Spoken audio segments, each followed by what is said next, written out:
আজকে আমরা এখানে উপস্থিত হয়েছি বিয়ার সৈনিক।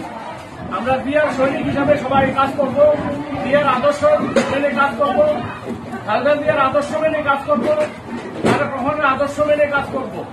আমরা কোনো উচ্ছৃঙ্খল বক্তব্য কোনো পক্ষকে দেব না, আমরা কারো প্রতিপক্ষ নয়। আমরা মূল দলের রাজনীতি করি, মূল দল আমরা আমাদের পক্ষে আমরা কাজ করতেছি, আমরা অফিস করছি।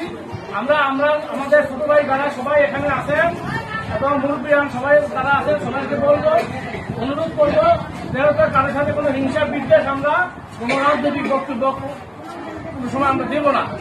আমরা সবাই মিলে আজকে যে একটা অফিস উদ্বোধন করেছেন, সেই অফিসের সবচেয়ে উদ্দেশ্য আমি যা জানতে পেরেছি, এরা কোনো ব্যক্তি না, বরং খালেদা জিয়া, তারেক জিয়া, জিয়াউর রহমানের আদর্শে অনুপ্রাণিত হয়ে এই এলাকায় এই পশুবাদের নমুন সিংহে আসবে, তারপর ওরা কাজ করবে। তাদের কোনো ব্যক্তি কোনো এরা সমর্থন করে না। আমি মনে করি ওদের উদ্যোগটা সবচেয়ে ভালো উদ্যোগ।